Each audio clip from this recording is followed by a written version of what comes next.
buhay sa ating lahat. Ngayong umaga ay ating masasaksihan ang new normal na edukasyon gamit ang Google Classroom at Google Meet. Ito ay isang matinding hamon sa mga kaguruan, subalit taos-puso natin itong yayakapin para sa patuloy na paglago ng edukasyon. Upang formal na umpisahan, tayo po muna ay manalangin sa pangunguna ni Ginang Maria May F. Salilid at susundan ng pag-awit sa lupang hinirang sa pagkumpas ni Binibining Login P. Gainsan, guro sa MAPEC.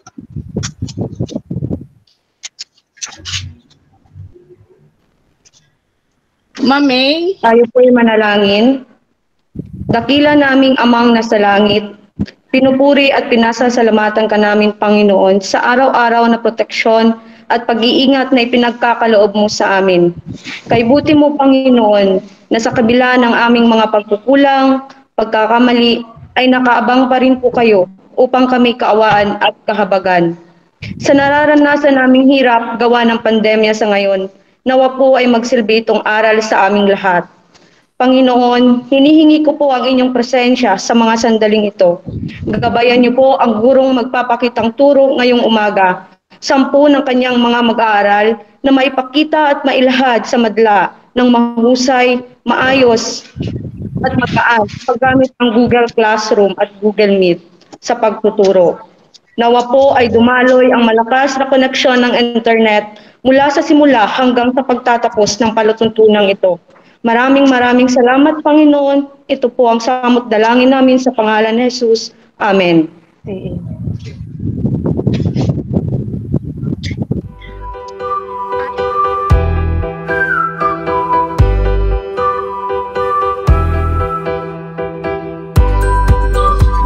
Atin pong ilagay ang ating kanang kamay sa kaliwang dibdib.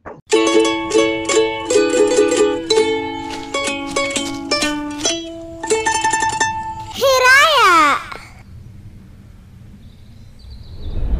Mga bata, ang pambansang awit ng Pilipinas.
Hanggang sa muli, mga bata!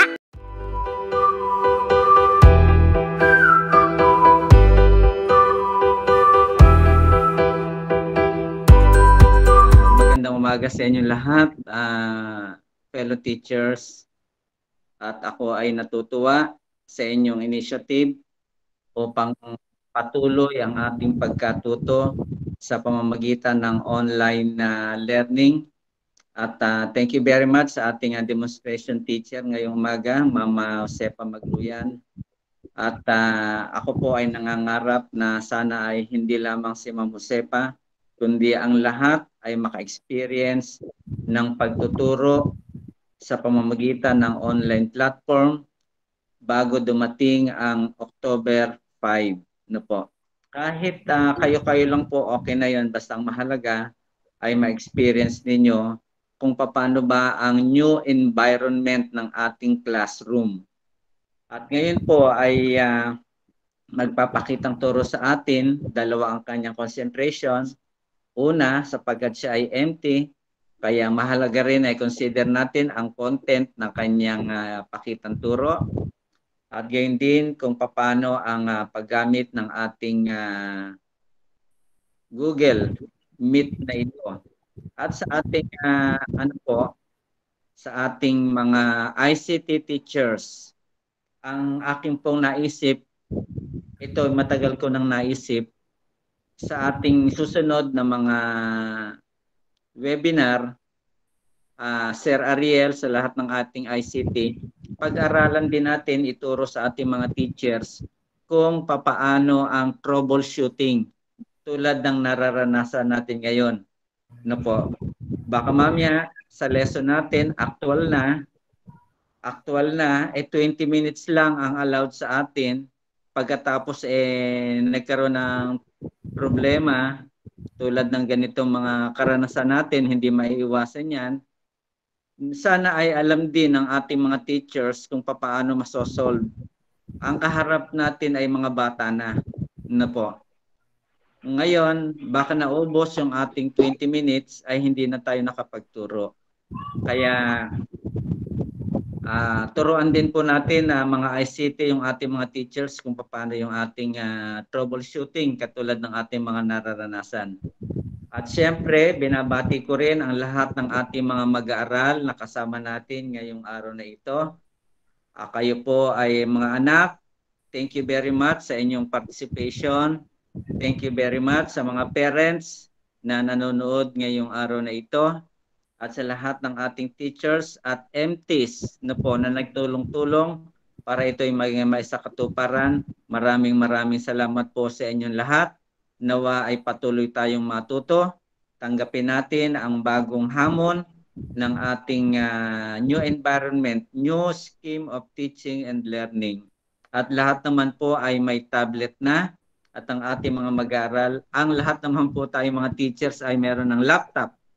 At ang ating naman mga mag-aaral ay meron ng tablet na po. Kaya ito ay tuloy-tuloy na. Once again, maraming salamat sa inyong lahat at congratulations sa ating magpapakitang turo ngayong umaga.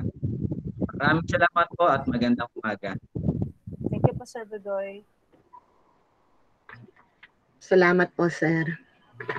Maraming salamat po, Sir Budoy, sa inyong mensahe. Ngayon, ako po tayo sa akin po tinatawagan si Ginang Karen M. Abuso upang ipakilala ang ating guro magpapakitang turo.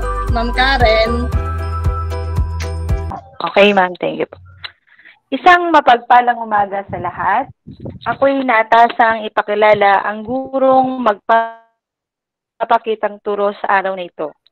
Siya po ay isang inspirasyon para sa ating kabataan dahil sa tagal na sa kanyang pagtuturo. Maraming karangalan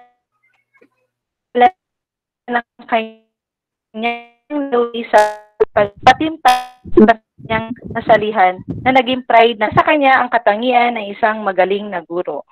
Siya po ay isang dalubguro.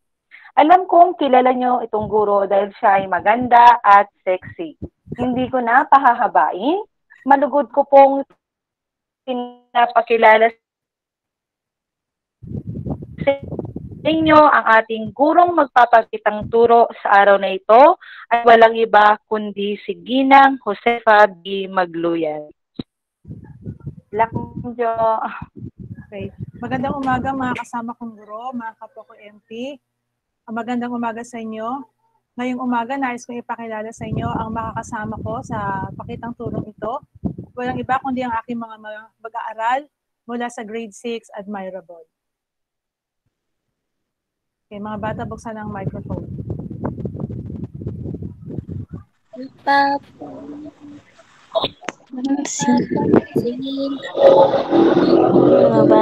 Maganda kamu kahit nahulog ka kita atit manta malah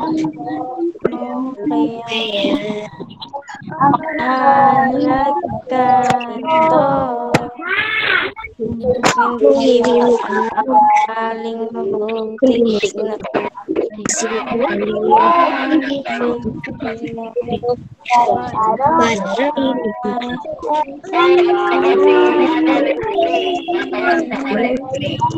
ay nakapagaliga, taas na nagkagalit ay nagalit sa nagalarungan, dana na may pagkaliga,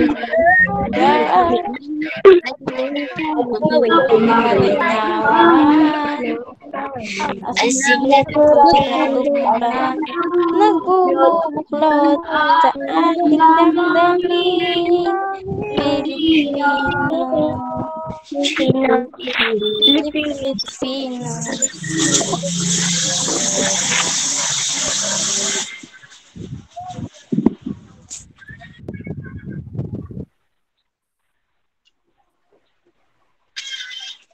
Mga kamag-aral, ipikit natin ang ating mga mata at tayo'y manalangin.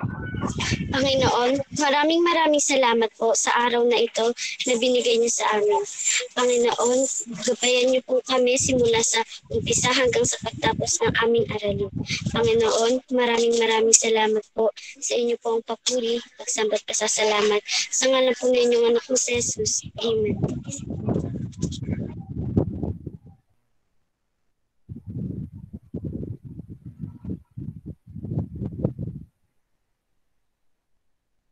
Mga kamag-aral, ating batiin ang ating guro at mga panauhin. Magandang umaga, magandang umaga, Prof. Ginang Magilian, magandang maaga mga panahon, magandang umaga mga kinagkagal ako, makita kayong muli.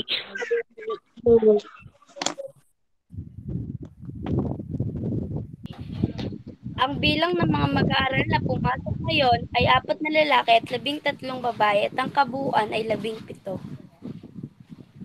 Okay, so maraming salamat Jeneline at saka Ayesa. So bago tayo magpatuloy, tayo ay magtakda ng ating pamantayan para sa ating klase. Maaari mo bang basahin ang una nating pamantayan ngayong araw na ito? Simulan mo, kamera, tapos sumawag ka ng susunod.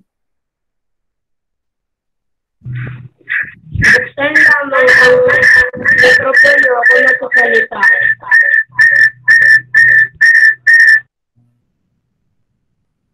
Tawag ka ng susunod.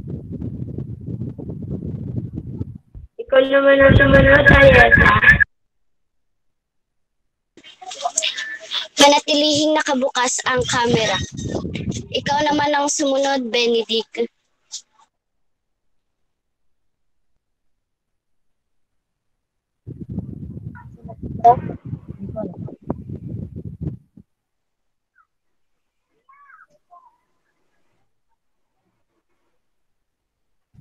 Benedict, hindi narinig na.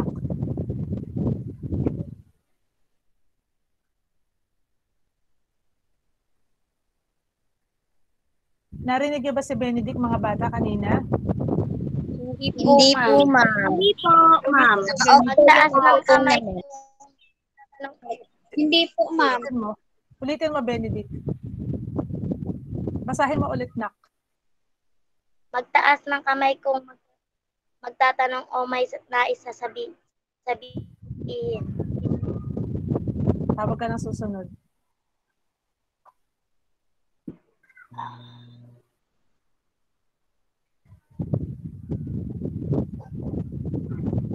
April po, ma'am. Okay, April daw. Gumamit ng magalang na pananalita.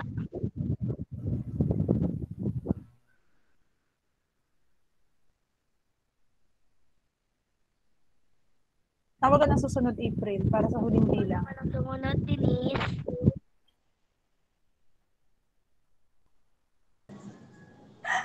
Makilahok sa mga gawain ng klase. Okay. So yan mga bata, ang ating susundin sa buong oras ng ating pag-aaral ngayong araw na ito. Ngayon naman tayo ay magbalik tanaw sa inyong nakaraang aralin noong kayo ay nasa ikalimang baitang. Bahagi ng inyong napag-aralan ay ang mga salitang ginagamit sa pagtatanong. So tayo ngayon ay bugtong hula. So huhulaan ninyo ang mga sagot sa mga sumusunod na bugtong. Isulat sa inyong drill board ang sagot. At kapag narinig ninyo ang tunog na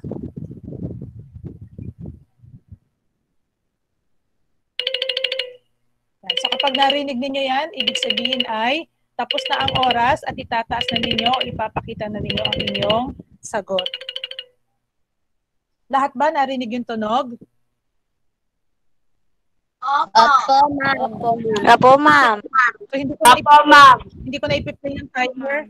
Hindi ko na ipi-play yung timer na nakikita nyo sa screen nyo kasi kahapon ay hindi maganda yung tunog nung timer na diretso na nasa YouTube. Nag-fluctuate siya. So ito na lang nandito sa cellphone ko yung gagamitin kong tunog. So kung handa na, simulan na natin. Basahin mo ang unang bilang. Jana.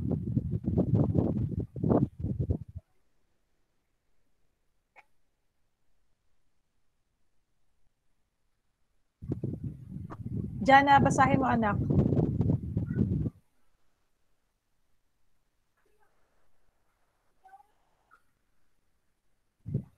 Jana.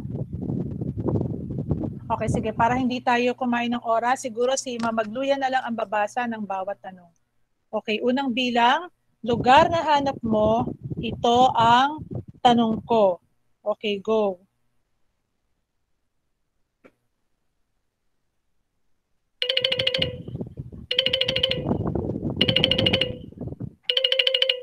Okay, so ipakita ang inyong sagot.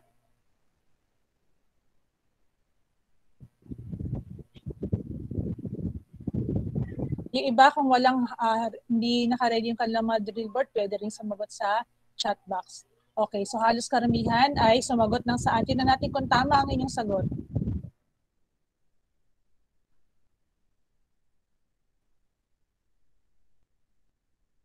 Okay, so mahusay. Lahat kayo ay nakakuha ng tamang sagot. Ikalawang bilang. Sa tanong kong ito, ang sagot ay tao. Okay, go.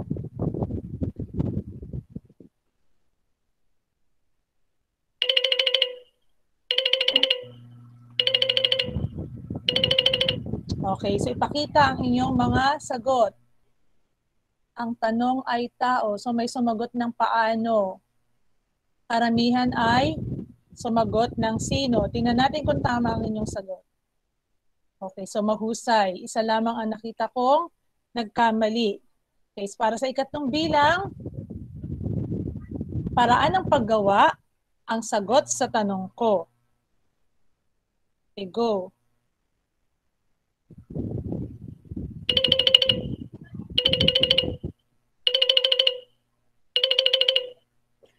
Okay, ipakita ang inyong mga sagot.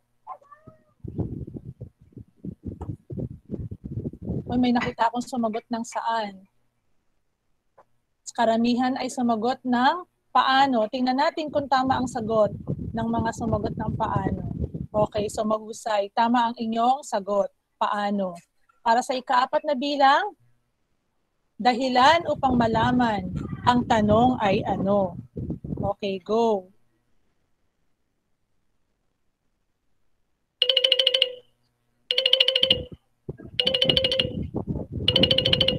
Okay, so ipakita ang inyong mga sagot. Okay, bakit? Meron sumagot ng ano? Dahilan. O yung iba, hindi ko pa nakikita yung iba. So karamihan ay sumagot ng sila Jana, parang hindi ko pa nakikita yung sagot ni Jana. Kaya ipakita mo na ba yung sagot mo? Itaas yung sagot ng iba. Huwag mo nang ibababa hanggat hindi nakikita. Patrice, parang hindi ko pa nakikita yung mga sagot niyo. Rhea Lynn. Okay, so ang sagot ay bakit? So marami ang nakakuha ng tamang sagot. Para sa ikalimang bilang. Sa tanong na ito, araw, taon o panahon ang dapat na tugon mo. Okay, go.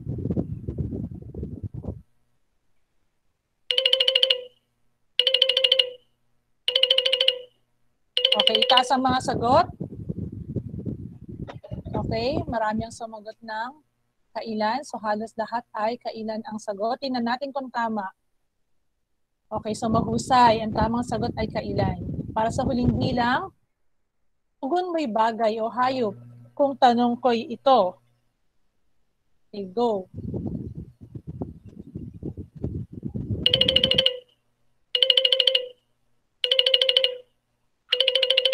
Okay, so itaas ang inyong mga sagot. Ipakita. Okay, ano? Okay, so karamihan ay, Ella Joy, naipakita mo na ba yung iyong sagot? Parang hindi ko pa nakita. Ayan, so ano? Tingnan natin kung tama ang sagot nyo. Okay, so napakahusay. Ang inyong sagot ay ano? Sige, maaari nang itago o ibaba ang inyong green board. At tayo ay dadako na sa pagsisimula ng ating aralin. Pero bago yan, meron akong nais itanong sa inyo. Ano ang madalas na lutuin ng inyong nanay sa bahay? Saan niya ito madalas na niluluto? Jana, anong laging niluluto o madalas lutuin ng nanay mo?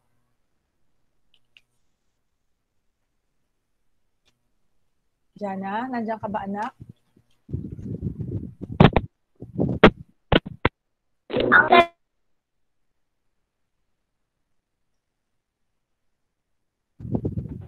Hello, Jana?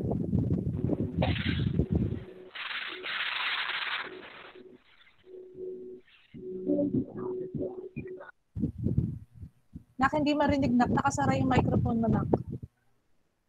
Ulitin mo yung sagot mo, nak. Buksan mo yung microphone mo.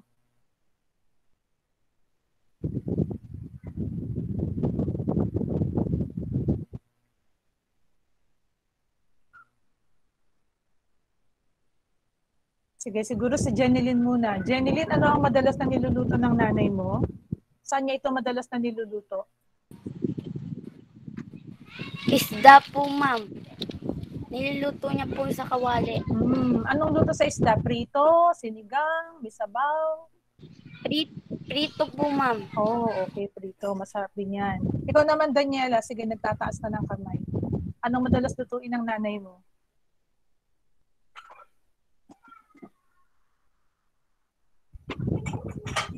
Daniela, ikaw na.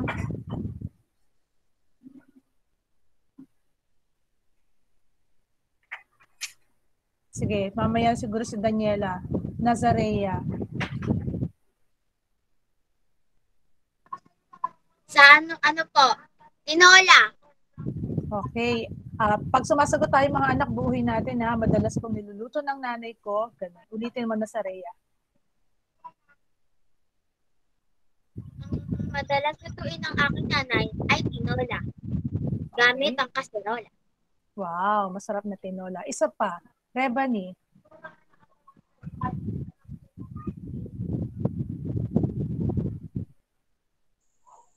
Ang ninuluto ng aking nanay ay gulay. Gulay. Namay? Na may gata. Wow, ang sarap niyan. Tapos saan niya niluluto? Sa kawali po. Sa kawali. Gulay na may gata sa kawali. Masarap yan. Okay, so may ipapakita ko sa inyong pagkain. Yan. Kumakain ba kayo niyan? Taas nga yung kamay ng kumakain yan. Taas ang kamay.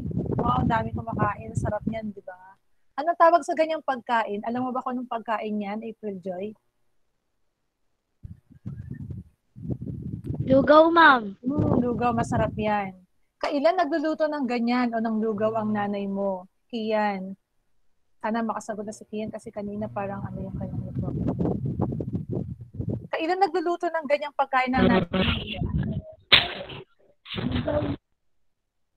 Hindi ko maintindihan yung sagot mo, Kian. Ulitin mo nga. Tuwing taglamig, ma'am. Tuwing taglamig. Yan siguro kapag maulan, di ba? Kasi para pampainit ng katawan. Kailan pa kaya nagluluto ng ganyan si nanay? Sige, Amera. Tuwing umaga po, ma'am. Para sa almusal. Masarap talaga yan sa almusal. Meron pa bang pagkakataon na nagluluto ng ganyan si nanay? Tingnan ko nga si Ayesa kung kailan nagluluto ng ganyan nanay niya. Ano po, minsan po sa merienda po. Sa merienda, oo. Meron pa ba, Nazaria?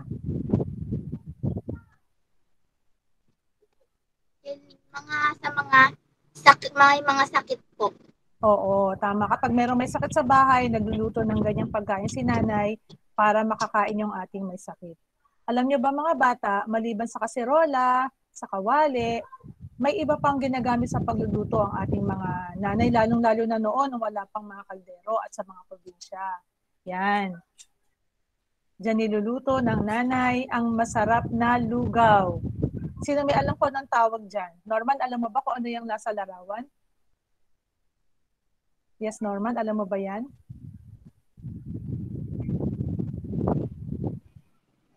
Palayok po, ma'am. So, ang dalawang larawan na inyong nakita ay may kinalaman sa ating kwentong pakikinggan ngayong umaga. Ang pamagat ng ating kwento ay ang mahiwagang palayok ng lugaw. Okay, so bago yan, tayo muna ay magkaroon ng pangganyak na tanong. Ano ang inyong naiisip agad kapag narinig ninyo o nung narinig ninyo ang ating pamagat ng kwento? Nazaria. Paano po naging mahiwaga ang palayok ng lugaw? Oo. So, paano naging mahiwaga ang palayok ng lugaw? So, yan ang ating pangganyak na tanong na sasagutin mamaya. Anong hiwaga mayroon sa palayok? Bakit ito naging mahiwaga? So, bago tayo magpatuloy, tayo muna ay magkaroon ng dagdag na salita sa ating bokabularyo. Okay, sino sa inyo ang may alam kung ano ang salita sa bilang isa? Chuck Lloyd, alam mo ba yan? Kung ano yan, Chuck Lloyd? Palayok po, ma'am, ay gawa po sa putik o lupa. So, tama si Chuck Lloyd. Ito ay isang uri ng lupa na ginagamit na gawa sa luwad o putik. Pangalawa,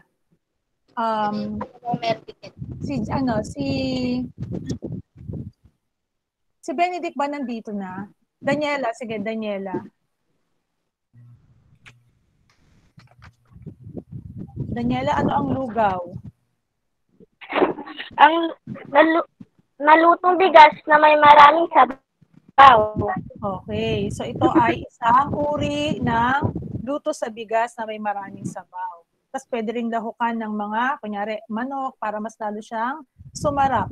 At sa ikatlo, may encounter natin ang salitang diwata. Ayesa, alam mo ba kung ano yan? Kung ano ang diwata?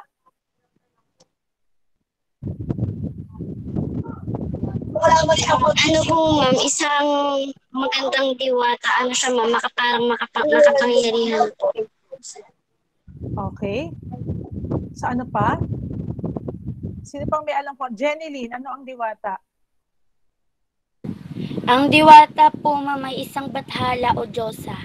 Oo. So, noong unang panahon, ang ating mga ninuno ay sumasamba sa mga Diyos at Diyosa. At ang babaeng Diyos ay tinatawag nating diwata.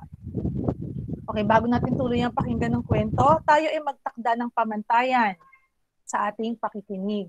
So, ano ang mga dapat nating tandaan kapag tayo ay mayroong pinakikinggan? Magbigay nga ng isa, Denise. Makinig ng mabuti. Yan, napakahalaga na tayo ay makikinig ng mabuti. Okay, magtakda pa tayo ng isa pang pamantayan. Nazaria.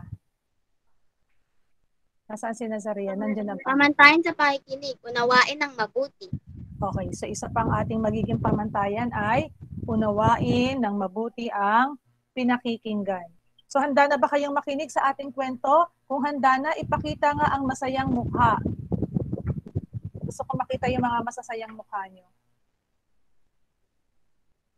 Okay, so mga nakahansikiyan ang matamis niyang ngiti ang kanyang ipinakita. So handa na. Ang mahiwagang palayok ng lugaw. Noong unang panahon, may isang malambing na batang babaeng nagngangalang Melody. Nakatira siya sa isang munting bahay kasamang kanyang ina. Sila ay talagang napakahirap, pero pinasasaya pa rin ni Melody ang kanyang ina sa pagkanta sa kanya. Araw-araw, nagpupunta si Melody sa kakahuyan para humanap ng makakain. Inuuwi niya ang anumang bagay na mahanap niya, ngunit sila ay hindi pa rin nabubusog.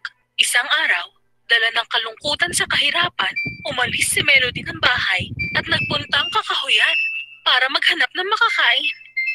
Kahit gaano man siya katagal maghanap, wala siyang kahit anong nakita. Di nagtagal, di na ito kinaya ni Melody. Naupo siya sa isang bato at nagsimulang umiyak.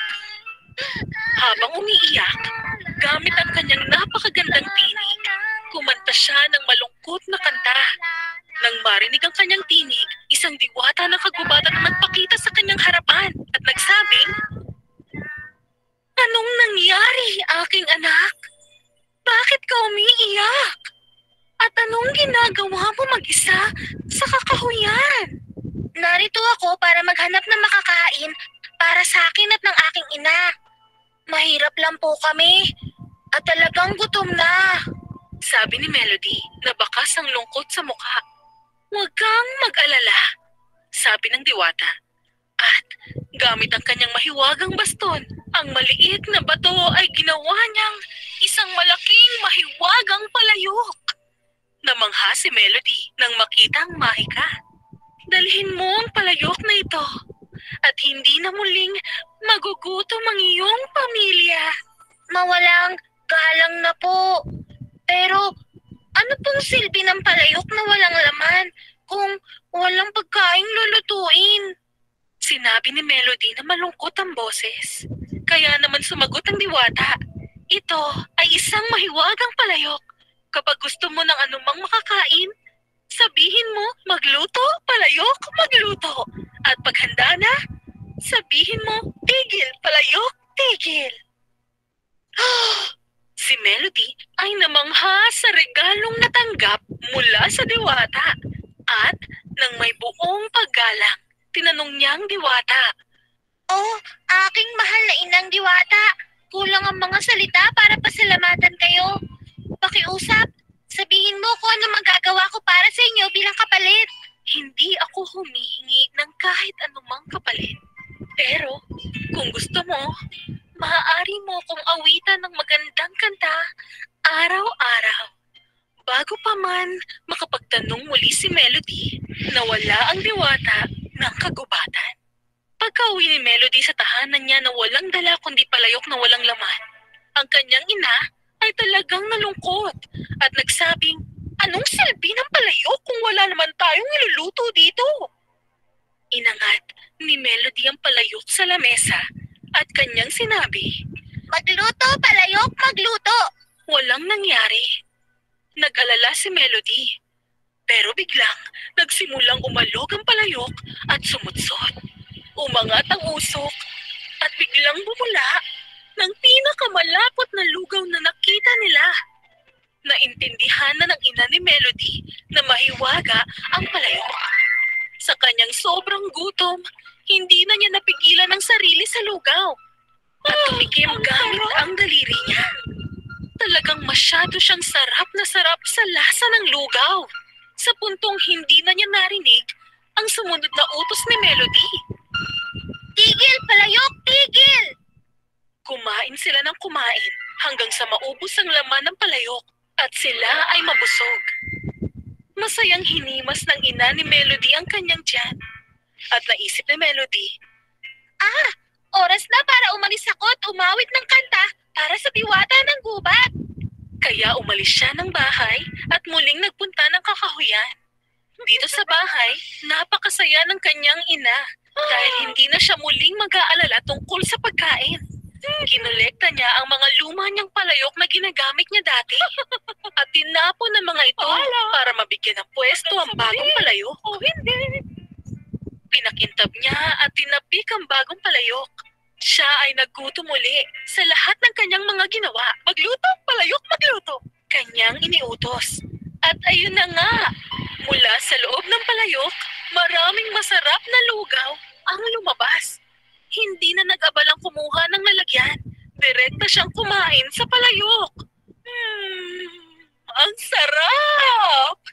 Ngunit, kasing bilis ng kanyang pagkain, ang palayok ay patuloy sa pag-apaw hanggang sa bumula ito at umabot sa gilid ng palayok. Naku po, paano ba pinahinto ni Melody ang palayok? Tama na, palayok! Tama na! Pero ang palayok ay patuloy na umapaw. Madami na, palayok! Madami na! Ang lugaw ay umapaw na sa gilid hanggang sa lamesa. Sinabi ng ayos na ito! Ang lugaw ay tumapon na sa sahig. Ang ina ni Melody ay nagsimula ng matakot. Tigil! Tapos na! Tama na! Ang iniutos niya. Di nagtagal na pagtanto niya ang malaking pagkakamaling nagawa niya at tumakbo palayo. Ang lugaw ay tumapon mula sa mga pinto at mga bintana hanggang sa mga daan. Bumubula at nagsisimulang gumawa ng malaking alon na gumulong sa buong nayon. Nagtipon ang mga tao sa kanilang mga bubungan at nagsimulang humingi ng tulong.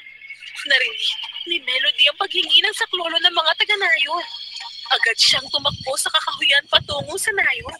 Kumuha siya ng tabla at pati napatpat at nagsagwan patungo sa bahay niya. Nang marinig niya ang labas ng kanyang bahay, sumigaw siya.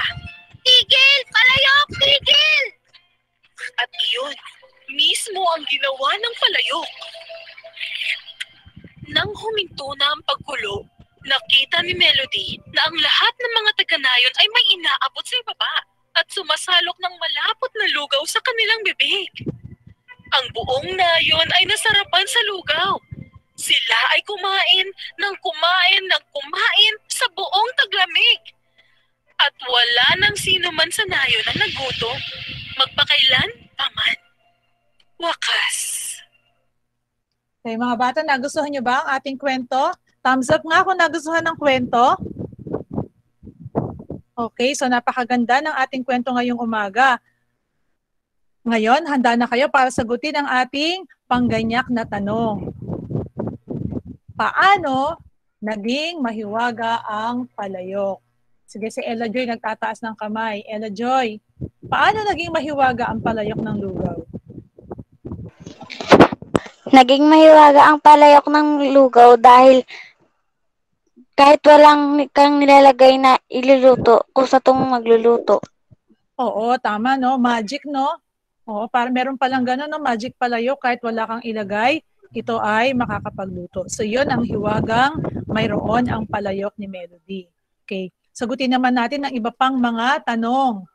Sino ang pangunahin tauhan ng ating kwento? Ayesa? Ayesa, sino ang pangunahing tauhan natin? Ang pangunahing tauhan sa kwento ay si Melody, Diwata at ang kanyang ina. Oo. So, ang unang-unang tauhan natin ay si Melody, kasama niya ang kanyang nanay at ang Diwata ng gubat. Paano hinarap ni Melody ang kanilang kahirapan? Kasi mahirap lang sila eh. Chuck Lloyd, nandiyan ka ba? Chuck Lloyd. Paano hinarap ni Melody ang kahirapan ng buhay? Nakakapagkanta rin po siya kahit mahirap lang po sila, pati po nakakapagdasal. So kahit gutom siya, no, nagagawa pa rin niyang kumanta. Kahit iyak na siya, siya ay kumakanta pa rin. Anong damdamin ang ipinapakita mo kapag ikaw ay kumakanta? Anong damdamin mayroon? Daniela, anong damdamin mo kapag kumakanta ka?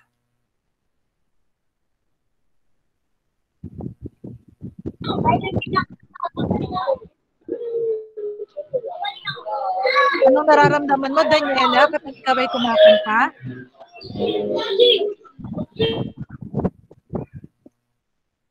Nasa si Daniela. Daniela? Masaya po. Oo. So, masaya si Daniela.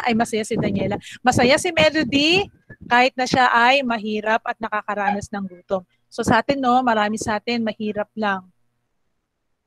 Tayo, mahirap lang sa Baseco. Paano mo hinaharap ang pagiging mahirap? Jenny Lynn. Mayaman ka ba, Jenny Lynn? O mahirap lang din? Mahirap lang po kami, Oo, ma'am. mahirap lang. No? Paano mo hinaharap ang pagiging mahirap, Jenny Lynn? No, ma'am, sa pagdadasal po, ma'am. So talaga makakatulong talaga ang Diyos, no, sa buhay natin. So kailangan araw-araw kahit mahirap tayo ay positibo pa rin tayo. Susunod, paano napunta kay Melody ang mahiwagang palayok ng lugaw? Pakinggan naman natin si Benedict. Di ko pa naririnig ang boses ni Benedict. Benedict, nandiyan ka, anak, di ba? Paano napunta, Benedict, kay Melody ang mahiwagang palayok? Kumanta siya, tapos? Kumanta po siya.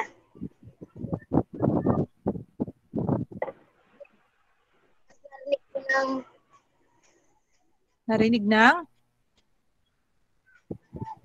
Diwata po. Okay, nung narinig ng diwata, anong sumunod na nangyari?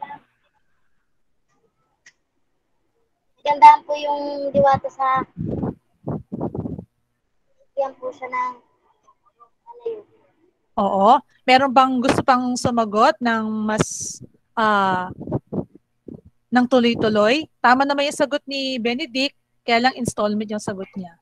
Sige, tingnan nga natin si Amera para maipaliwanag ng maayos yung sinagot ni Benedict. Napunta po kay Melody ang mahiwagang palayok dahil binigay po ito ng diwata. Oo. So, nung nasa kagubatan si Melody para maghanap ng makakain, napaiyak siya sa sobrang gutom. Nalaman ng diwata yung sitwasyon at ibinigay sa kanya ang mahiwagang palayok. Ano ang naramdaman ni Melody nang malaman niya na mahiwaga ang palayok? Charlotte. Anong naramdaman niya? Uy, magic pala tong palayok. Anong naramdaman niya? Nagulat po tsaka natuwa. Tama. Siya ay, sabi sa kwento, siya raw ay namangha o nagulat at siya ay natuwa. Paano pinasalamatan ni Melody ang diwata na nagbigay sa kanya ng palayok? Patrice. Patrice, anak, para marinig ko boses ni Patrice. Andito pa ba si Patrice o na-left the group na siya? Okay, parang nawala si Patrice, no? Precious. Paano pinasalamatan ni Melody ang diwata? Precious. Nawala din si Precious. Nagkamali ng pindot. Rayalyn, anak.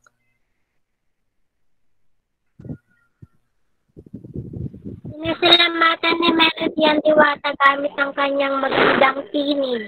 Oo, gamit ang kanyang magandang tinig. Ibig sabihin, ano ang ginawa niya, Rayalyn? Ano ang ginawa niya? Siya ay? Siya po ay kumanta. Oo. Siya po ay kumanta. Oo, siya ay kumanta. Inawitan niya ang diwata. Kung kayo ang tumanggap ng mahiwagang palayok, paano mo pasasalamatan ang diwata? Sige, Kian. Si Kian nakataas yung kamay. Paano mo pasasalamatan, Kian, ang diwata kung sa'yo ibinigay ang palayok?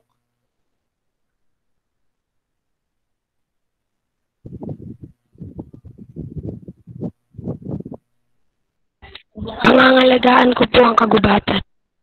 Ayun, napakaganda yan, Kian. Pangangalagaan niya ang kagubatan kung saan naninirahan ang diwata. Ikaw naman, Precious. Paano mo pasasalamatan ng diwata kung sa'yo ibinigay ang palayok?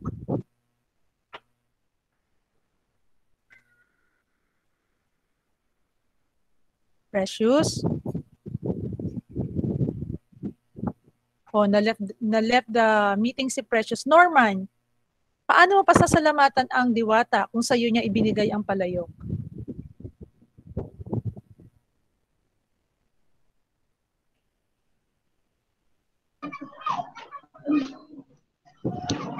Napasalamatan ma'am ni Melody kasi ay dahil napasalamatan ma'am ni Melody yung diwata dahil sa pagkanta niya, ma'am. Hindi, kung halimbawa ikaw yun, Norman, kunyari ikaw yung binigyan ng diwata ng ng palayok, paano mo pasasalamatan yung diwata?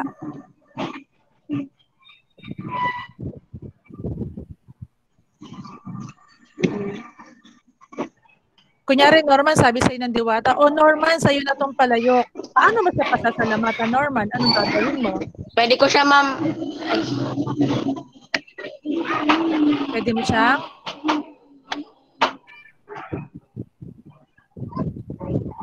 Si Kian, pangangalagaan daw niya yung kagubatan. Ikaw naman, anong gagawin mo?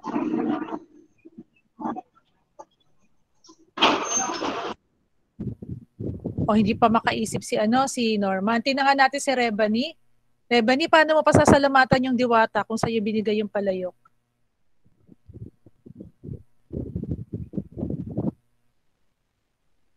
Rebany, naririnig mo ba si ma'am?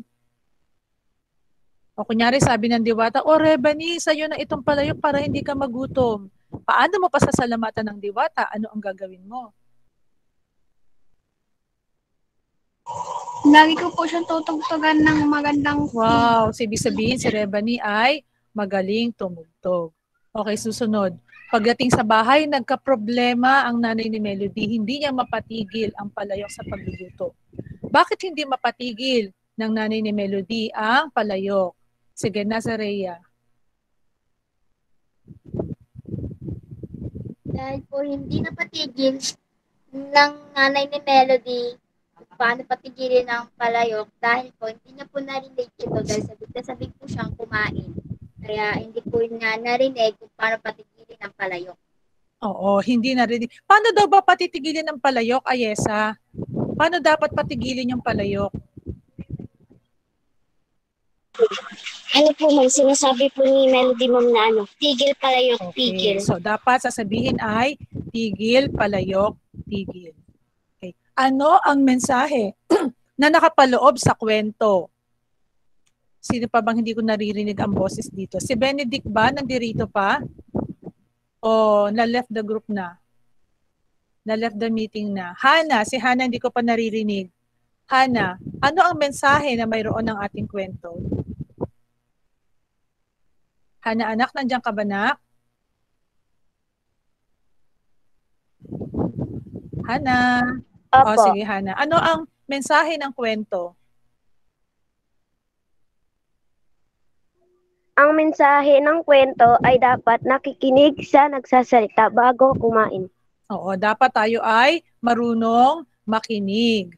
Okay, meron pa bang mensahe kayong napulot maliban sa mahusay na pakikinig, Jeneline?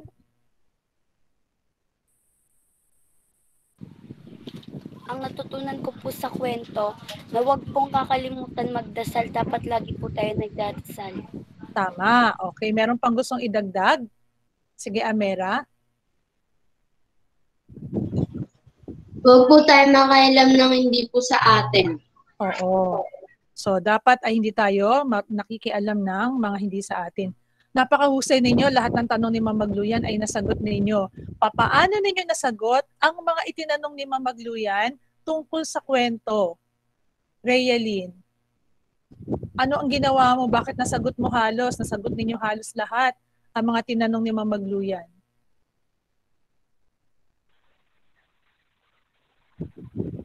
Nakinig po at inunawa ng mabuti. Ayan, so si Rayalyn ay nakinig at inunawa niya ng mabuti. Ikaw, Nazaria, papaano mo nasagot yung mga tanong ni Ma'am?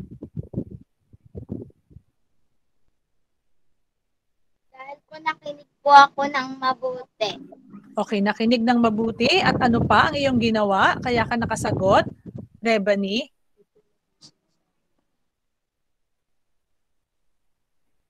Nakinig ka? At anong ginawa mo sa kwentong napakinggan? Maliban sa pinakinggan mo ito? Inunawa ko po. Ayan. So yung ating pamantayan kanina, makinig ng mabuti at unawain ang pinakikinggan. So napakamahalaga yan upang masagot natin ang ating mga tanong pagkatapos ng pakikinig. So tandaan mo nga, ay basahin mo ang ating aralin ngayong araw, April Joy. Yung tandaan, Opo. ma'am. Tandaan, pakinggan at unawain ng mabuti ang pinakikinggang kwento o taong nagsasalita upang masagot ng wasto ang mga tanong kaugnay dito. Tumawag ka ng kaklase mo at ipaulit mo. Maaari mo ba ito ulitin, Ayesa?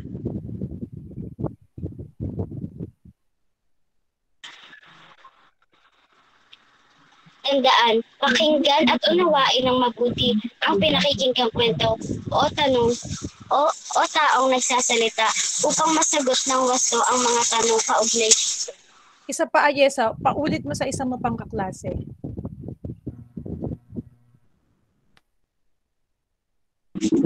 Maaari mo ba itong ulitin, Charlotte? Tandaan, pakinggan at unawain ng mabuti ang pinakikinggang kwento o taong nagsasalita upang masagot ng gusto ang mga tanong kaugnay dito. Okay, lahat nga kayo mga bata, buksan ang mikropono at sabay-sabay na basahin. Okay, go. Tandaan, pakinggan at unawain ng mabuti ang pinakikinggang kwento o taong nagsasalita upang masagot ang mga kaugnay dito. Okay, so ngayon naman tayo ay darako sa ating pangkarang gawain. So, isara na ang ating mga microphone para hindi marinig ang ingay sa paligid. Daniela, ang microphone na. Pakinggan at unawain ang mabuti ng kwento o taong nagsasalita upang masagot ng gusto ang mga tanong kaugnay dito. O sige, Daniela, isara na ang microphone. So ngayon tayo ay darako sa ating pangkatang gawain. Tingnan ko kung muli kayong makikinig ng mabuti at uunawain ang kwento. So ang pamagat ng ating kwento ay Sa Ilalim ng Kumot. Ito ay kwento na mula sa panulat ng inyong guro, si Ginang Magbuyan, at ang mga larawan ay mula sa pagguhit ni Ginang Melody and Baklaan, guro din sa ating paaralan. Sa Ilalim ng Kumot. Ano ka ba, Ilyong? Nakatalukbong ka na naman. Una ni Lola Celia sa kanyang apo. Ang init-init ng panahon. Sigurado, basang-basa ka na naman ng pawis. Dagdag pa nito. Bumangon ka na nga, apo, at papasok ka pa sa paaralan. Hindi ka dapat mahuli sa klase. Masuyong utos ni Lola Celia habang marahang inaalis ang kumot na nakatalukbong sa apo. Hindi niya napansin ang huling patak ng munting butil ng tubig na dumaloy sa kanang pisngi ni Ilyong, sapagkat madiin itong isinubsob ang mukha sa unan ng padapa habang kunwaring nag-iinat ng katawan. Si Ilyong ay panganay sa 3 magkakapatid na anak ni Aling Susan na nagtatrabaho sa Hong Kong bilang kasambahay. 6 na taon na roon si Aling Susan. Pinili niya na mawalay sa mga anak upang matustusan ang pangangailangan ng mga ito simula nang pumanaw ang kabiyak. Aksidenteng pumutok ang unahang gulong ng pinapasala nitong tricycle habang pababa ng tulay ng Delpan, papasok ng Baseco, at sumalpok sa sinusundang truck. Minsang tikatik ang ulan at madulas ang daan. Dahil doon ay naiwan si Ilyong at ang 2 niyang kapatid sa pangangalaga ng kanyang Lola Celia. Simula noong siya ay nasa unang baitang pa lamang. Naninirahan sina Ilyong sa isang maliit at hindi pa natatapos na bahay na gawa sa hollow blocks, malapit sa paaralang kanilang pinapasukan. Nakasabit sa maliit na sala ang mga larawan nilang magkakapatid, pati ng kanyang ina. Wait lang po ah. Wala pa itong palitada at kisame, kaya mainit sa loob ng kabahayan, lalo na kung kasikatan, kainitan ng araw. Pinagsisikapan ng kanyang Lola Celia na makapagtira ng kaunting halaga mula sa 12,000 pisong ipinapadala ni Aling Susan buwan-buwan upang unti-unting matapos ang kanilang bahay. Matapos masigurong tuyo na ang mga mata, ay tahimik na bumangon na si Ilyong at mabilis na naghanda para pumasok sa paaralan. Siya ay nasa ika-6 na baitang na. Lola, may pulong po pala ng mga magulang mamaya sa paaralan bago mag-uwian. May tila nakaharang sa lalamunan na sambit ni Ilyong sa kanyang lola. Bago tuluyang lumabas ng bahay, ay binuhat ni Ilyong ang isang di kalakihang sako ng binalatang bawang na nasa gilid ng pintuan upang ihatid sa pinaghunguan nito sa may dulong bahagi ng kalsadang patungo sa paaralang kanyang pinapasukan. Araw-araw Tuwing hapon, matapos gawin ang mga takdang aralin at makapagpahinga sandali sa kanyang higaan, ay nagbabalat ng bawang si Ilyong.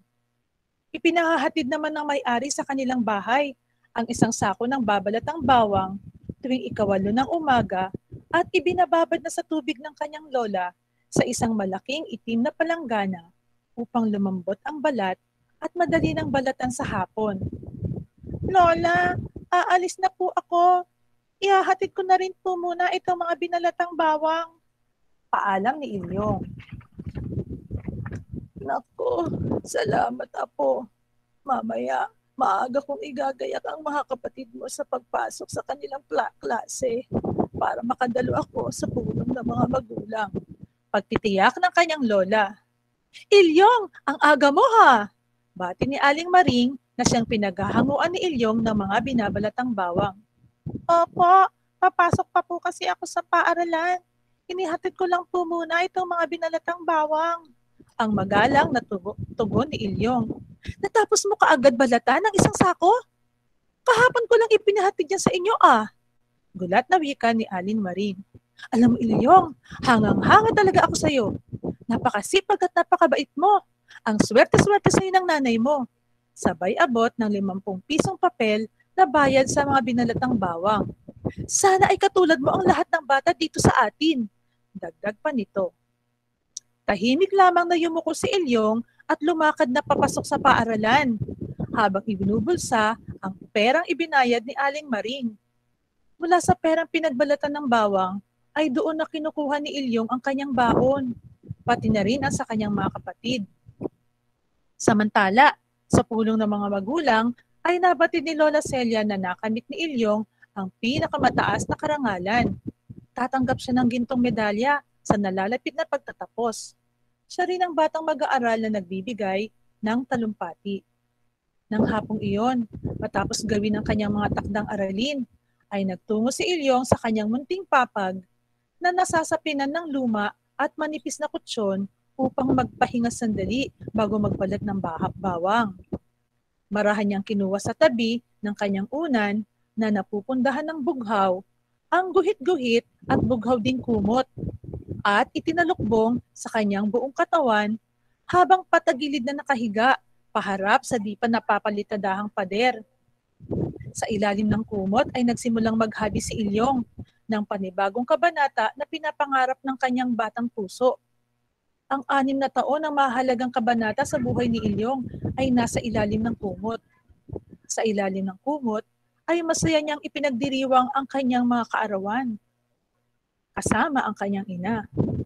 Sa ilalim ng kumot ay tuwang-tuwa silang magkakapatid na tumatakbo at naglalaro sa damuhan sa luneta kung Pasko at Bagong Taon, kasama ang kanyang ina. Sa ilalim ng kumot ay kumakain sila ng sorbetes tuwing Linggo ng umaga pagkatapos magsimba, kasama ang kanyang ina. Sa ilalim ng kumot ay pinagsasaluhan nila sa hapag ang mainit na sabaw, kasama ang kanyang ina. Sa ilalim ng kumot, kung gabing pusikit, ay natutulog si Ilyong sa kandungan ng kanyang ina.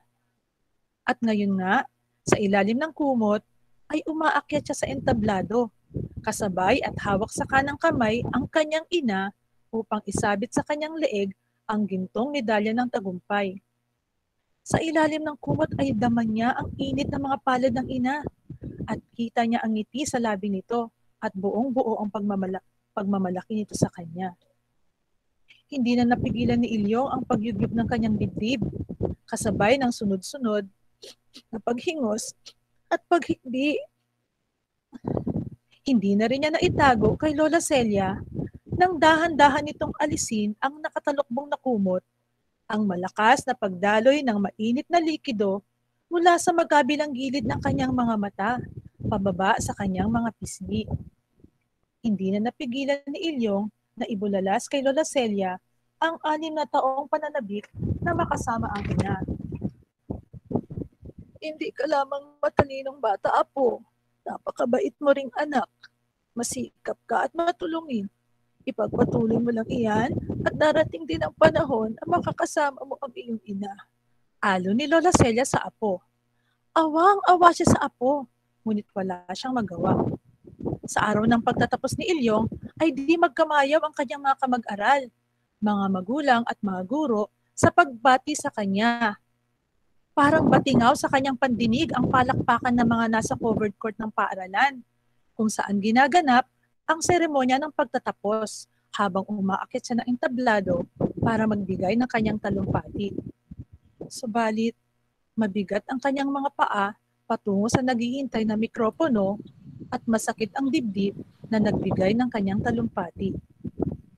Bago tuluyang matapos sa kanyang talumpati ay biglang napatda si Ilyong sa dulo ng covered court, sa gitnang bahagi kung saan naroon ang arko na napapalamutian ng mga bulaklak na nilakaran ng mga magsisipagtapos kasama ng kanilang mga magulang, ay natanaw ni Ilyong ang isang babae. Ang babaeng nasa larawang nakasabit sa sala ng maliit nilang tahanan, ang kanyang ina. Hindi batid ni Ilyong na nakapag-usap sina Lola Celia at Aling Susan. Inilahad ni Lola Celia sa kanyang ina kung gaano siya nananabik na makasama ito. Ibinalita rin nito ang tagumpay at karangalang natamo ni Ilyong. At dahil nais na rin makasama ang mga anak, ay nagpasya na ito na hindi na babalik sa Hong Kong at dito na lamang maghahanap ng trabaho. Pakiramdam ni Ilyong ay nasa ilalim siya ng kumot habang pinagmamasdan ng ina na naglalakad sa gitna patungo sa entabladong kinatatayuan niya.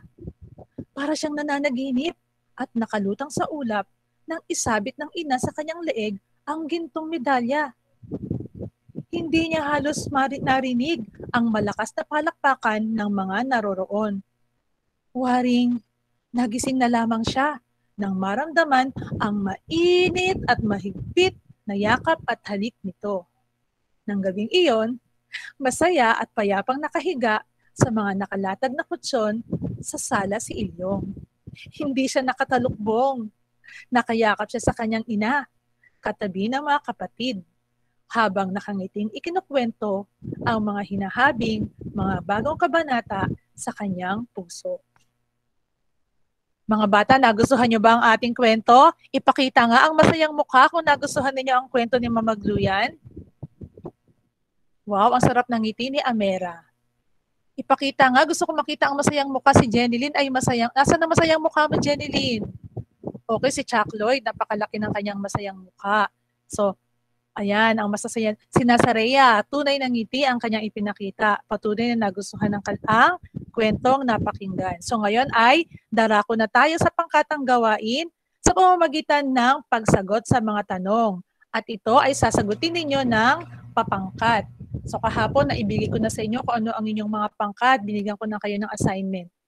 Para sa unang pangkat, ito ang inyong tanong na sasagutin.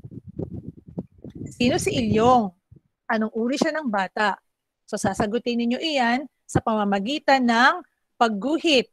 Idodrawing ninyo si Ilyong sa isang papel at sa ilalim ng kanyang larawan ay isusulat ninyo kung sino siya. Para sa ikalawang pangkat naman, ang tanong na inyong sasagutin, paano tinutulungan ni Ilyong ang kanyang pamilya? At iyan ay sasagutin ninyo sa pamamagitan ng maikling dula-dulaan. Para sa pangkat-tatlo, bakit nakatalukbong ng kumot si Ilyong? Ano ang mga pangyayari sa ilalim ng kumot ni Ilyong? At sasagutin ninyo yan sa pamamagitan ng paglikha ng isang maikling awit. Maaari kayong umisip ng mga tono gaya ng Twinkle Twinkle o ano pa mang mga gusto ninyong tono sa inyong awit.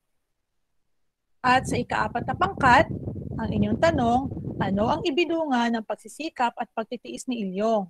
Sasagutin ninyo iyan sa pamamagitan ng paglikha ng maikling liham pang kaibigan. So isip kayo ng kaibigan ninyo, sulatan ninyo, sabihin niyo sa kanya kung ano ang ibinunga ng pagsisikap ni Ilyong. So bibigyan ko kayo ng 5 minuto at kapag narinig niyo yung tunog na katulad ng kanina sa ating baliktanaw, ibig sabihin ay tapos na ang ating pangkatang gawain. Okay, sige. Maaari na tayong magsimula.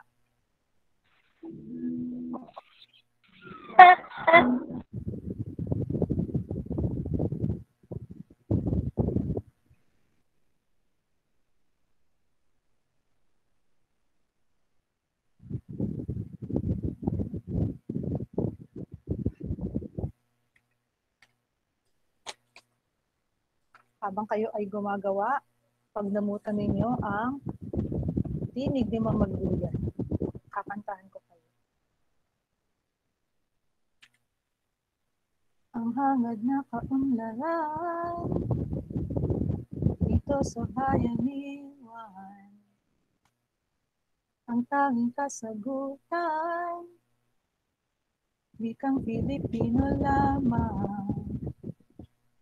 Huwag ikahiya, ito ay ating salitain, sa araw-araw ay lagi nang gamitin. Wikang Pilipino, wika natin ito. Wikang Pilipino, wika ng kaunlaran Pilipino. Tagalog at Bicolano, Kapampangan at Cebuano, Ilocano, Chabacano, magkakaunawaan tayo. Gamitin natin wikang Pilipino, mahalin natin wika natin ito. Tagalog at Bicolano, Kapampangan at Cebuano, Ilocano, Chabacano, magkakaunawaan tayo sa Pilipino.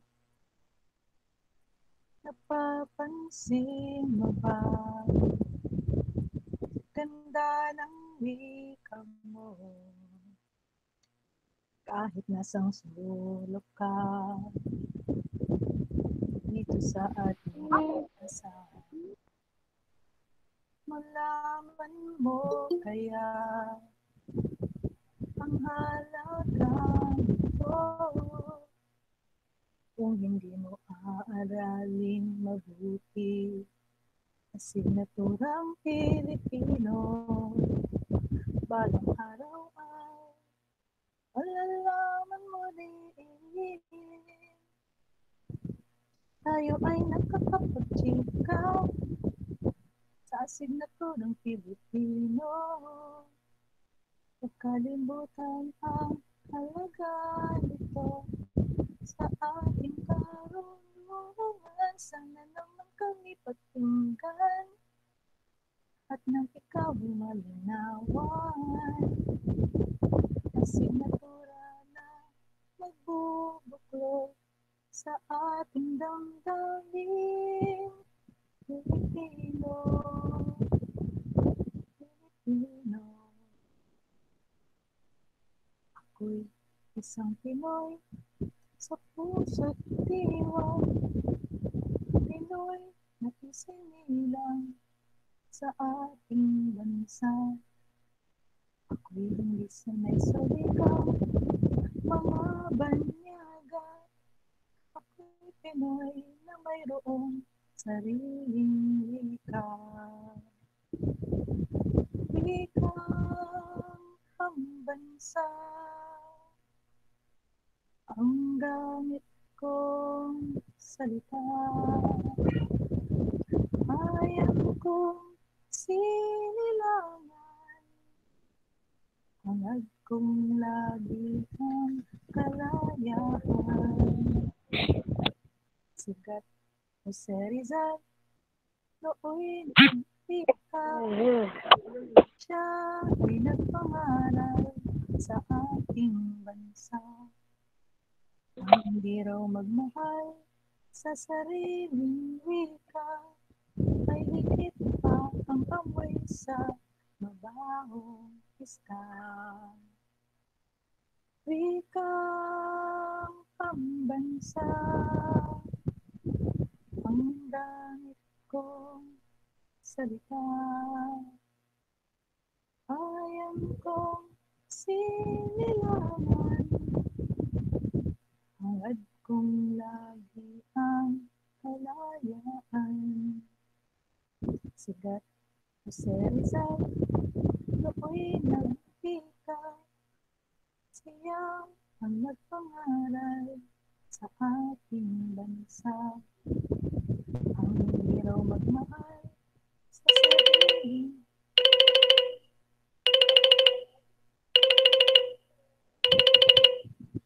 Okay, sa mga bata, tapos na ang oras para sa ating pangkatang gawain. Okay, handa na ba para sa inyong pag-uulat? Kung handa na, thumbs up nga mga anak para makita ni ma'am kung kayo ay handa na. Yan, handa na. Okay, para sa pag-uulat ng bawat pangkat, ang inyong mga ginawa ay ipapakita ninyo sa camera. So, ihaharap ninyo yung inyong mga ginawa. So, simulan natin sa unang pangkat. Ang inyong tanong ay, sino si Ilyong? Ipakita nga muna ang mga ginawa ng unang pangkat. Gusto ko makita yung gawa ni Ayesa, ni Ayesa, ni Amera, ni Denise, ni Kia, ni Ella Joy. Nasaan ang yung ayan? Sige, pakinggan natin. Basahin mo nga ang sagot sa tanong, Amera. Sino si Ilyong?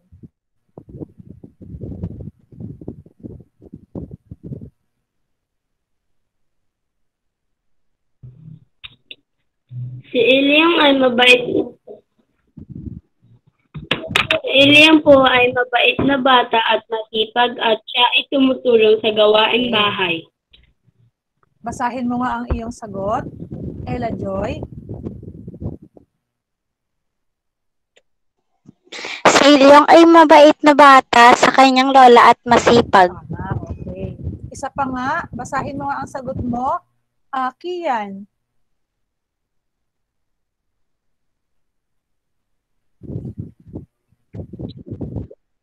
Si Ilyong ay matalino siya ang nangunguna sa kanilang klase. So, napakamahusay. Alam ko ang iba sa inyo ay talagang nakagawa rin. So, bigyan nga natin ng 5 palakpak ang unang pangkat. Ready? Go!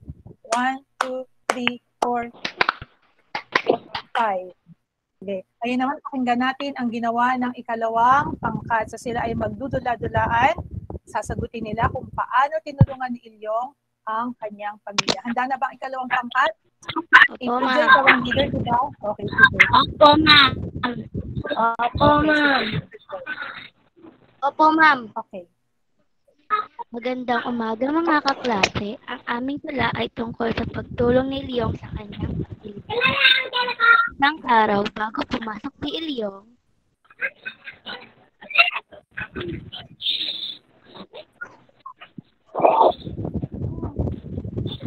Lola, papasok na po ang aralan. Kaya yatid ko po si Aling Maring.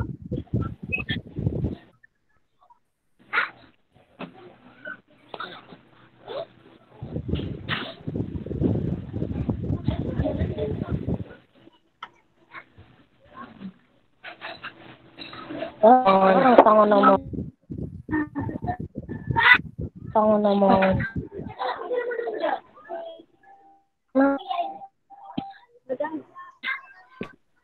Hindi. Ano ba? Magandang umaga, ito po ang isang mag-inalatang bawal. Tapos una po.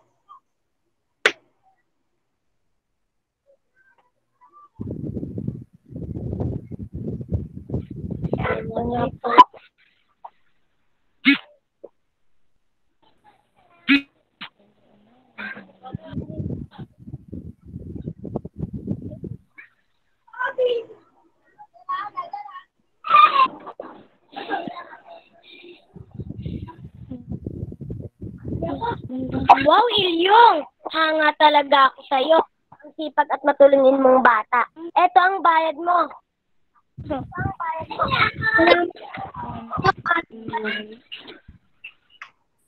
pagdating ni Ilyong sa bahay,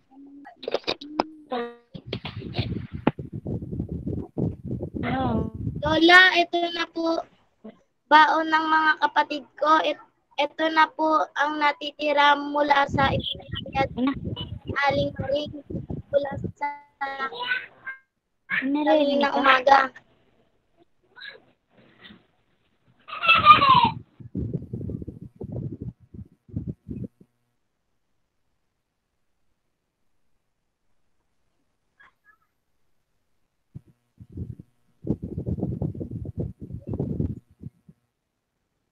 Malaking tulong ito sa atin. Walang anuman po, Lola. At dyan po nagtatapos ang aming dula-dulaan. Okay, napakahusay ng ikalawang pangkat. Bigyan nga natin ng happy face ang ating group 2. Ipakita ang happy face bilang pag-hooray sa kanila. Yan, natuwa kami. Ngayon naman, ang ikatlong pangkat. Ipakita nyo nga ang awit na inyong nilikha.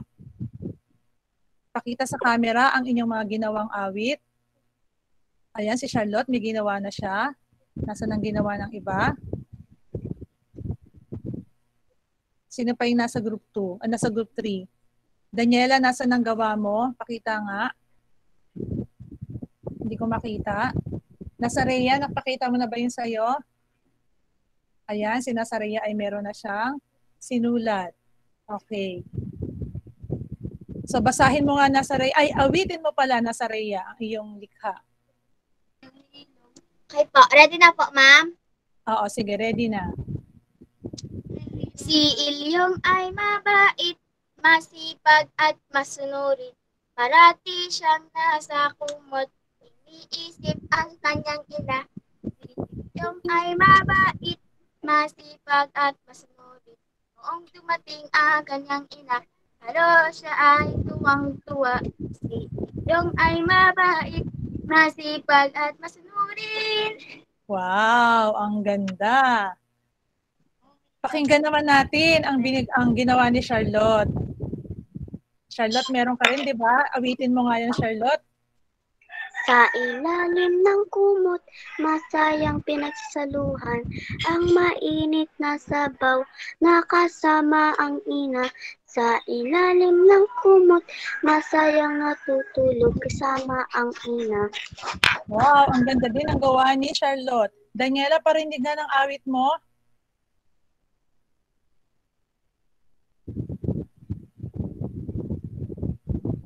Daniela, nandiyan ka pa ba? Parang nawala si Daniela.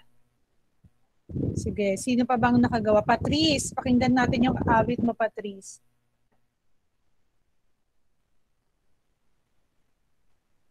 Patrice, pakinggan natin yung ginawa mong awit. Andyan ba si Patrice? Andyan pa ba? Parang na-disconnect na rin si Patrice. Okay, so dahil na-disconnect na sila, dumako na tayo sa ulat ng ika-4 na pangkat. Pakita nyo nga yung inyong ginawang liham. Jeneline, Chuck Lloyd, Norman, Realyn, si Hannah wala. Ayan, si Jeneline meron na siyang ginawa. Asan yung gawa ng iba? Chuck Lloyd, patingin nga ng gawa mo, Chuck Lloyd. Ayan, si Chuck Lloyd din ay gumawa na ng liham. Norman, nasaan ang ginawa mo, Norman? Si Norman, lagi nakasara ang camera. Tingnan nga, Norman, ang ginawa mo. Si Realyn, nakita ko na yung kay Realyn. Ayan, Realyn. Patingin nga, Norman. Ayan, so si Norman ay may ginawa. Sige, Norman, basahin mo yung ginawa mong liham.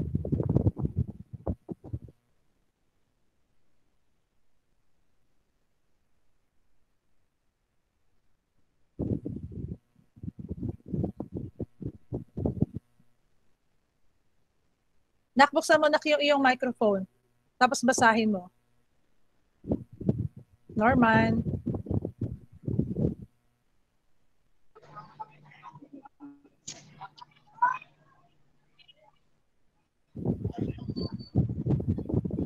Basahin mo yung liham mo, Norman.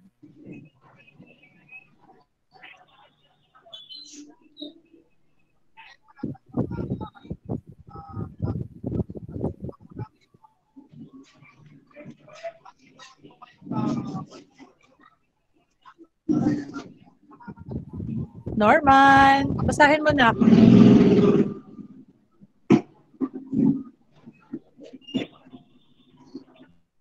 Jeneline, naririnig mo ba si Norman? Hindi naririnig si Norman. So baka may problema rin sa microphone ni Norman. Pakinggan natin si Realyn. Realyn, basahin mo yung sulat mo, anak. September 22. Mahal kong kaibigang Eti, alam mo ba, napakinggan akong kwento, sinaysay ng aking guro. tungkol sa paghihirap at pagsusumikap ni Ilyong. Siya ay nagbabalat ng bawang. Bago siya pumasok sa paaralan, inihahatid niya muna ito. At sa kanya ding pagsusumikap sa pag-aaral, siya ang nangunguna sa kanilang klase. At sa parangal ng pagtatapos, sa 6 na baitang nakakuha siya ng gintong medalyon. Kaya dapat magsumikap din tayo tulad ni Ilyong para makakuha din tayo ng mataas na mata. Hanggang dito na lang akong kaibigan. Ang iyong kaibigan, Reyalyn. Wow, ang ganda naman ng liham na ginawa ni Reyalyn. Pakinggan natin ang kay Jenilyn. Mahal kong Lexi, alam mo ba, yung kwentong sa ilalim ng kumot, yung kwento ni Ilyon, yung batang hindi nawalan ng pag-asa kahit sobrang hirap ng buhay nila. Sobrang dami mong matututunang aral sa kwento na yon. Ako, may mahalaga akong natutunan sa kwento na yon. At yon ang huwag kang mawawalan ng pag-asa kahit na anong hirap ang maranasan mo. Dahil lahat ng yan, mga pagsubok lang yon. At lahat ng yan may paraan. Sabi nga nila, pag may tiyaga, may nilaga. Sana tayo rin huwag tayong maghihiwalay kahit na anong mangyari. Sana forever na tayong magkaibigan. Nagmamahal, Jenny Lee. Wow, so napakaganda rin ng sulat ni Jenny Lee para sa kanyang kaibigan. So palakpakan nga ang mga, bigyan muna natin ng thumbs up ang ika-4 na baitang. Ika-4 na pangkat. Thumbs up para sa ika-4 na pangkat. Yan, napakahusay. At lahat tayo, palakpakan ninyo ang inyong mga sarili. Ang gagaling nyo. Lahat kayo ay nakagawa ng inyong mga gawain. So napakahusay. So ngayon naman, tayo ay darako sa ating isahang pagsasanay. So muli, meron ako sa inyong ipapakinig na kwento. So makinig muli ng mabuti at unawain ang kwento. Ang pamagat ng ating kwento ay Diag ni Lamang. Ito ay isang epikong Ilocano. Handa na bang makinig? Thumbs up nga po, handa na? Thumbs up? Okay, so handa na sila.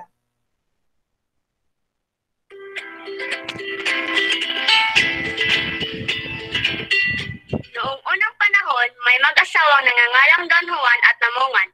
Ang mag-asawa ay nakatira sa baryo ng Nalboan. Noong magbuntis si Namongan ay umalis ang asawang si Juan upang parusahan ng isang grupo ng igorot. Habang wala si Juan ay isinilang ni Namongan ang kanyang anak na lalaki. Lubos na kahanga-hanga ang sanggol sapagkat pagkapanganak pa lamang ay marunong na itong magsalita. Inay, pangalanan niyo po ako ng Lamang. Lamang, aking anak.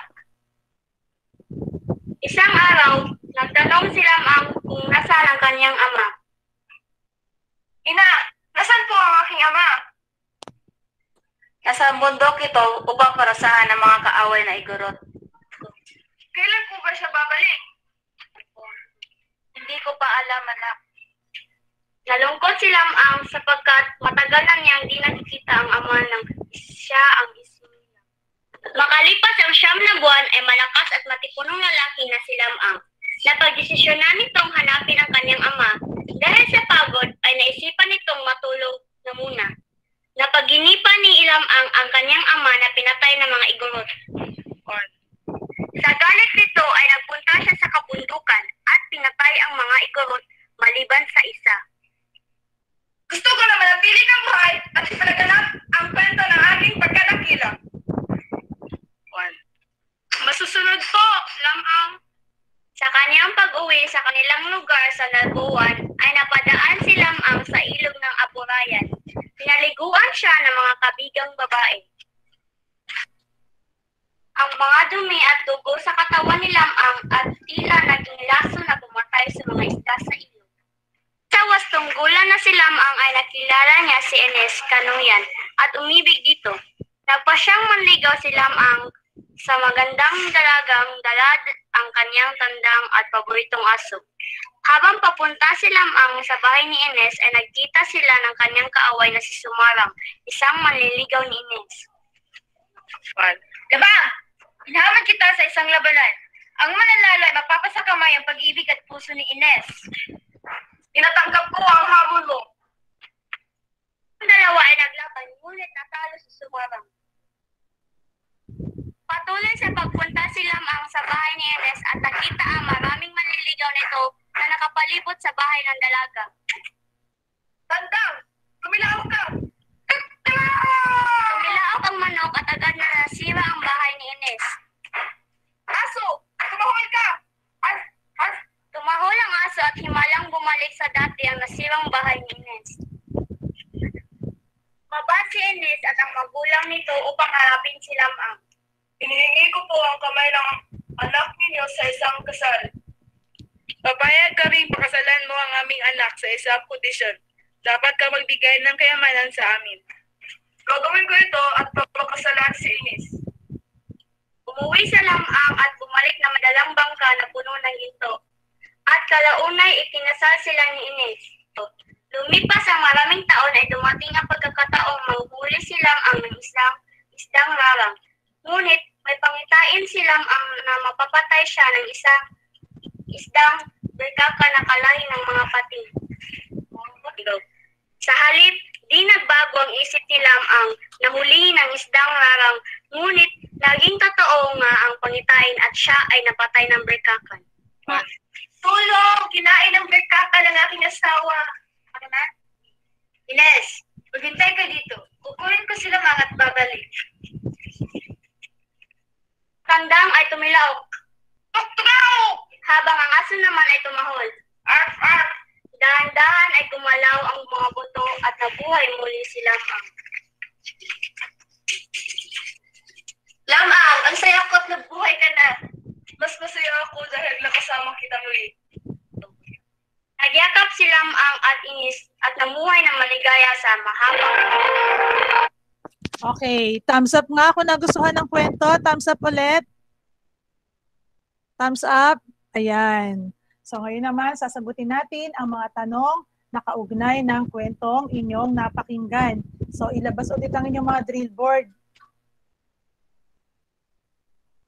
So kapag narinig ninyo yung tunog na kagaya ng kanina sa ating baliktanaw at sa pangkatang gawain, ibig sabihin ay itataas na ang inyong mga drill board. Okay, so para sa unang bilang, sino ang pangunahing tauhan sa Epiko? Go!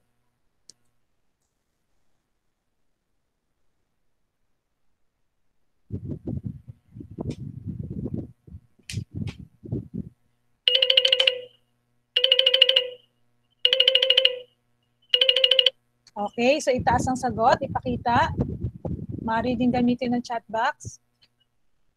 Okay, karamihan ay sumagot ng yun na nga, yung iba.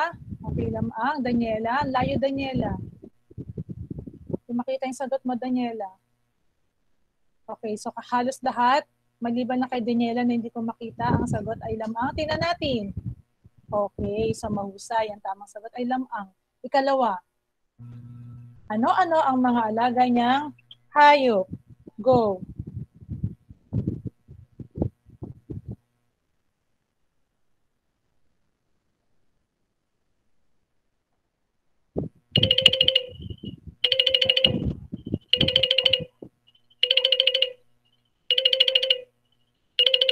Okay, time is up.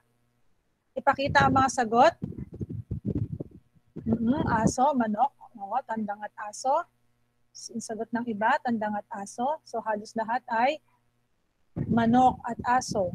Okay, so yung manok, ang tamang sagot ay aso at tandang. So tama din yung manok kasi yung manok o yung tandang ay manok na lalaki. So i-consider natin yan. Tama.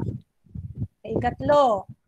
Bakit kailangan pumunta ni Lamang sa kabilang tribo? Okay, go.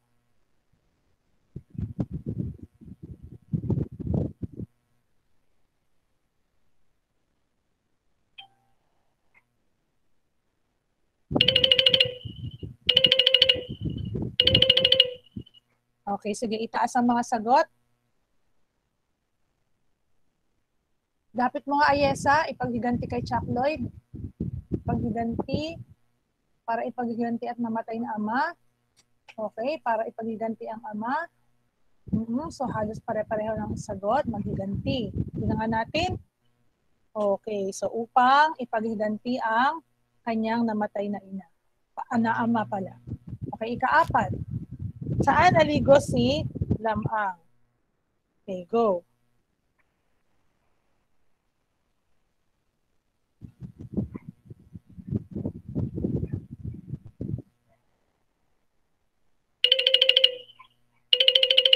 Okay, may mga sumagot na sa ilog daw.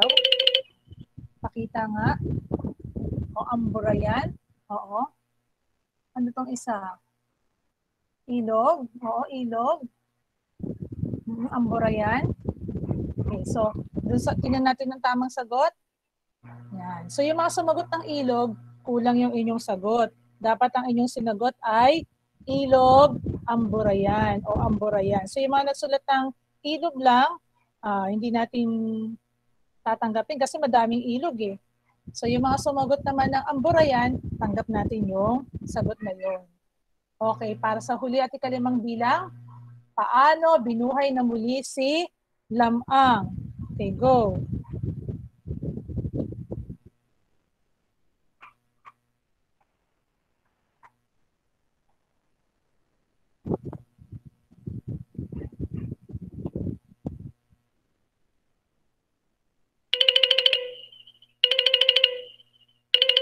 Okay, sumagot na si April dyan sa chat box.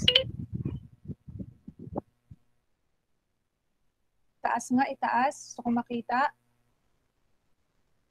Yan, inikutan ng manok at aso.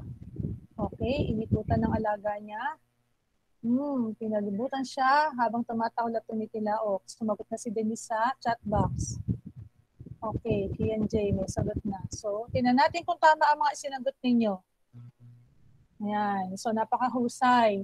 Inikutan ng aso at tandang ang kanyang buto habang tinatahulan naman habang tinitilaukan naman ng tandang. So napakahusay ninyo mga bata.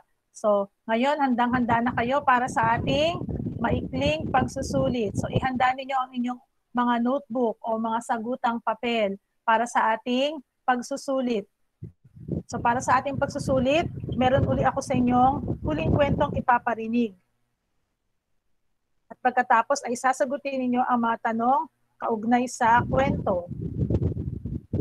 Handa na ba mga bata? Kung handa na, ipakita ulit ang masayang mukha o ang matamis na ngiti.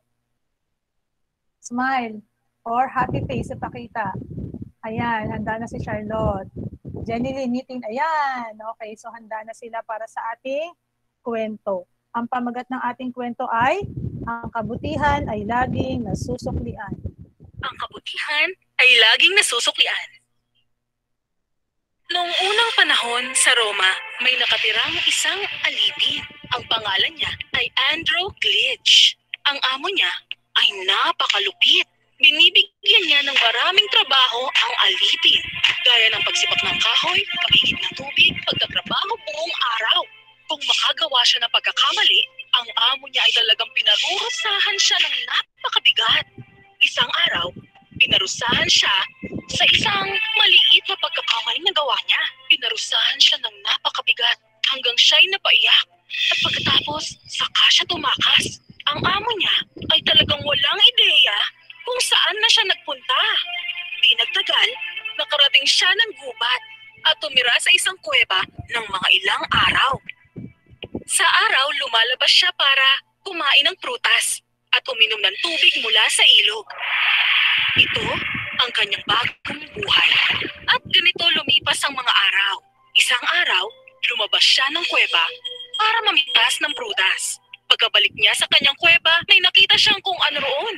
Doon, nakita niya na isa itong leon. Ang leon na yun ay mukhang nasaktan. Isang binti lamang ang kaya niyang gamitin. At mukha talagang namimilipit ito sa sobrang sakit. Natitigan ng maigi ng alipin, nakita niya na may tinik na nakabaon sa binti ng nakakaawang leon. Lumapit siya sa leon. Maingat niyang hinawakan ang binti ng leon at dahan-dahang hinugot ang tinik. Binalutan niya ito ng benda. Ngayon, maayos na ang pakiramdam ng leon. Makalipas ang 2 o 3 araw, gumaling ang binti ng leon. At isang araw, umalis na ang leon sa kuweba. Nakaramdam ng saya si Andrew. Ilang araw pang lumipas at siya ay nabagot na. Kaya napaisip siya kung ano ang gagawin niya at saan siya pupunta. Kaya nagpa siyang bumisita sa ibang lungsod. Kaya iniwan niya ang kuweba at nakarating ng lungsod. Ngunit sinusundan siya ng kamalasan. Nung araw din na yun, Ang kanyang malupit na amo ay nagpunta rin sa lungsod na yun. Nang makita niya si Andrew, tumawag siya ng sundalo sa malapit upang siya ay arestuhin. Dinala ng mga sundalo si Andrew sa kulungan. Noong panahon na yon sa Roma, mayroong batas na ang mga nahuling kriminal ay dapat ipakain sa leyon. Ikinulong siya ng mga ilang araw at di nagtagal, itinatapon siya sa harap ng leyon. Maraming tao ang nakasaksi. Kasama na ang hari ng Roma. Pagkatapos, binuksan ang kulungan. At si Andrew ay may maliit lamang na kutsilyo sa kanya para protektahan ang kanyang sarili laban sa leyon. Nang makita ng leyon si Andrew, umungol ito ng napakalakas. Aatakihin na dapat niya si Andrew. Nang biglang napagtanto ng umungol na leyon na parang nakita na niya ang lalaking ito kung saan. Nang tinitigan niyang mabuti, napagtanto niya na ito rin ang parehong lalaking tumulong sa kanya. Yumuko ang leyon sa harap ni Andrew at sinimulang dilaan ang paanan nito. Nagulat ang mga tao, namangha silang lahat. At pati na rin ang hari. Ang totoo niyan, pati si Andrew ay nagulat din. Dahil sa halip na kainin siya nito, bakit dinidilaan ng leyon ang kanyang mga paa? Nang titigan niyang maigi, napagtanto ni Andrew na ito rin ang parehong leyon na tinulungan niya noon. Naupo siya at hinaplos niya ito. Ang hari ay gulong-gulo na. Ano na ang dapat niyang gawin ngayon? Inutusan niya ang mga kawal na ibalik sa kulungan ng leyon. At dalhin ang alipin sa akin. Dinala ng mga kawal ang alipin sa hari. Tinanong niya ang alipin, paanong nangyari na hindi ka nilapa o pinatay ng leyon? Pagkatapos, sinabi ni Andrew sa hari na ilang linggo na ang nakararaan, tinanggalan niya ng tinik ang paa ng leyon. At kaya dahil doon ay hindi siya pinatay ng leyon. Tinanong siya ng hari, hindi ka ba natakot nung tinutulungan mo ang leyon? At sinabi ni Andrew, bakit ako matatakot? Ang leyon na yon ay hindi malupit gaya ng dati kong amo. At matapos itong marinig na antig ang puso ng hari at hinangaan si Andrew. Kaya idineklara ng hari na mula ngayon, hindi na magiging alipin si Andrew ng kahit na sino man. Si Andrew ay nakatanggap ng malaking pabuya. Samantalang, ang kanyang malupit na amo ay naaresto at nasintensyahan ng 2 taon sa bilangguan. Kaya mga kaibigan ko, ang aral sa kwento ay tratuhin mo ang iba gaya ng gusto mong pagtrato ng iba sa iyo ng may kabaitan at pagkamatulungin.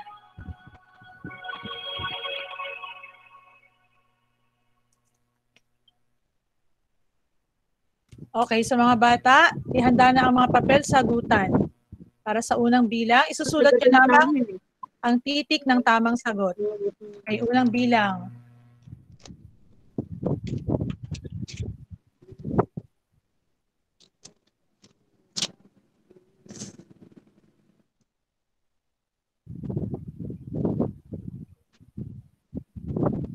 Okay, ikalawang bilang.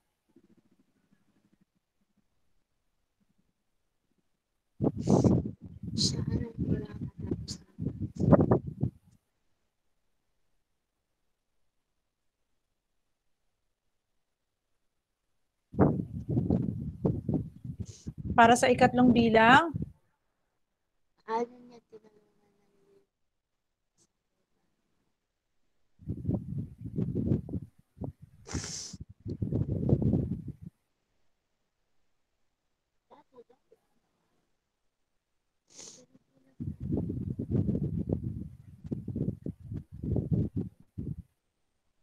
sige, Janaset, babasahin ko, nahirapan ka. Paano niya tinulungan ang leyong nakita sa kuweba?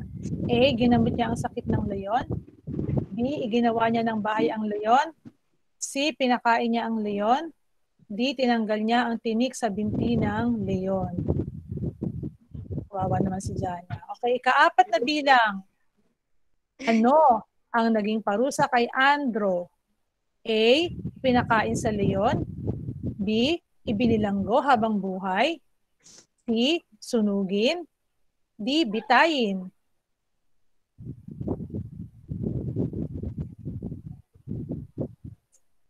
At para sa panghuling bilang, bakit hindi pinatay ng leon si Andrew? A. Busog pa ito. B. Naalala nito ang pag-ibig ni Andrew sa kanya. C. Natakot ito sa kanya. D. Sadyang mabait ang leon. Okay, so kung tapos na, ay iwawasto ninyo ang inyong mga gawa. Siguraduhin o pagsikapan na maging matapat sa pagwawasto. Yan ang mga sagot sa bawat bilang.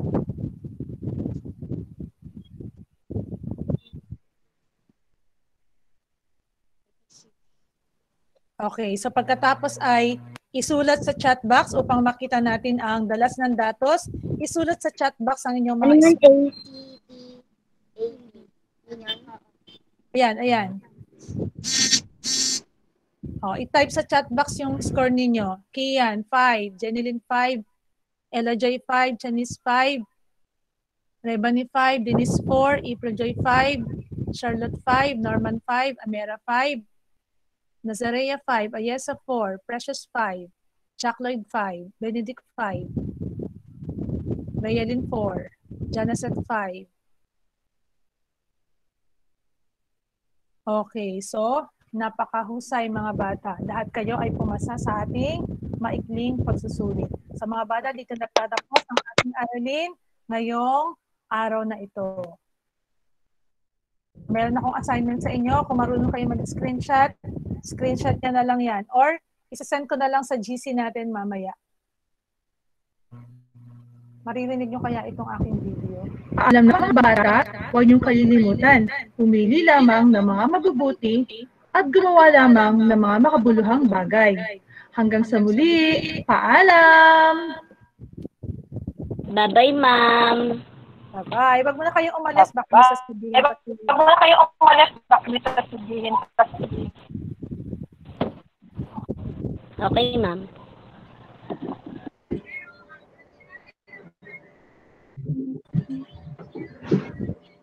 Ay, ayaw mag-mute. Ngayon, atin pong pakinggan si Ginang Marites Arbaniked, Dalaguro 1 sa Filipino, para sa kanyang pampingid na pananalita. Maraming salamat, Ma'am Baniked. Ginang Madali. Isang magandang umaga po. Oh, yes po.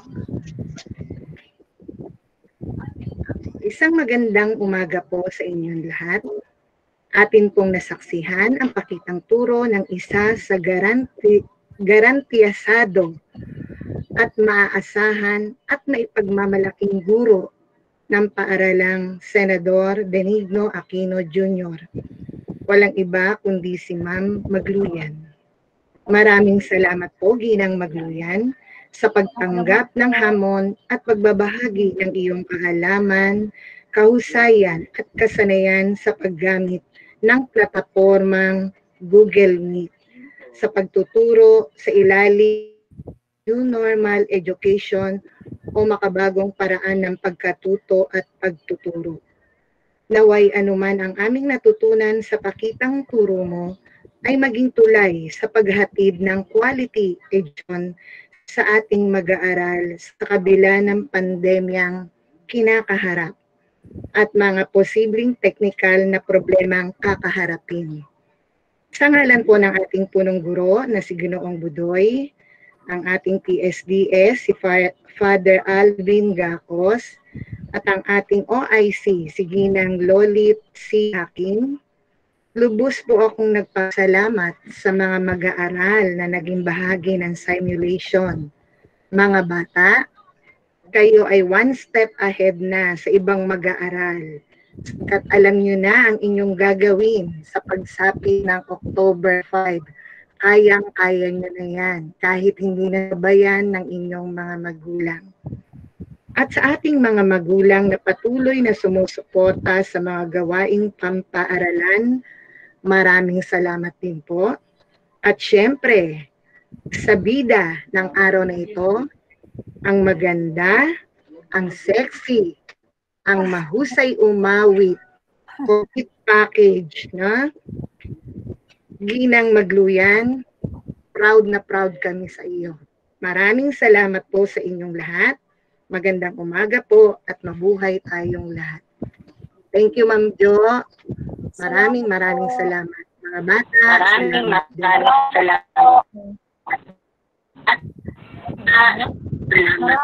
Maraming salamat po sa inyong lahat. Thank you po. Okay, mga bata, paalam na. Maaari na tayong mag-leave the room, mga bata. Bye-bye po, ma'am. Bye, ma'am. Bye-bye po, ma'am. Bye. Ingat po mga anak. Bye, ma'am. Okay, paalam. Thank you, ma'am. You're welcome. Bye po, ma'am. Bye-bye.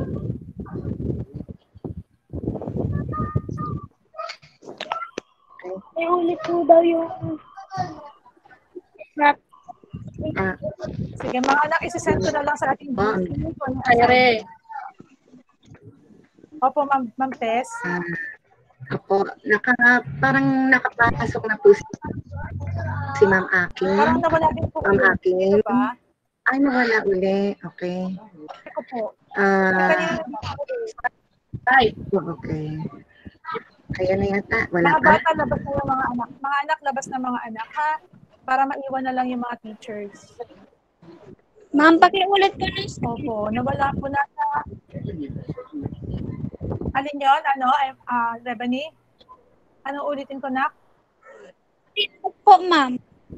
Yung assignment, i-send ko na lang sa GC na yung assignment. I-send ko sa GC. Okay, sige. Shanice, leave the room na yung mga bata. Benedict, leave the room na, nak. Thank you, ma'am. Thank you, Charlene. Okay. Thank you. Okay, so wala na pong mga bata. Thank you po sa inyo kasama ko. Ang galing. Magaling, Ma'am Jo. Pati mga drawing mo. Impressive. Lahat. Yung daloy ng...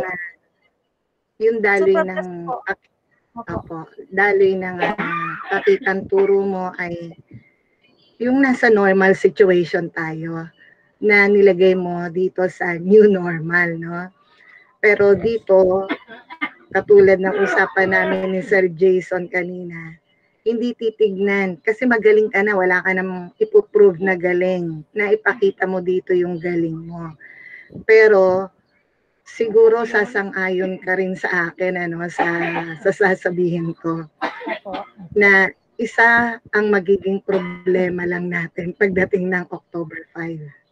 Ito yung mga technical problems na mag-a-arise at yung pagbagsak ng ating net by October 5. I'm sure hindi lang ikaw ang mamumroblema. Lahat ng mga teacher ay mamumroblema. Diba, Sir Jason? Opo, ma'am. Alam nyo, ma'am, Yes, isang linggo ko silang gustong sanayin. Kaya lang po wala talaga kaming mabuo-buo. Pero ngayon po talagang blessing na nabuo, na wala umpisa hanggang... Hindi naglag hindi naputol. Kaya ang ganda, maganda, no?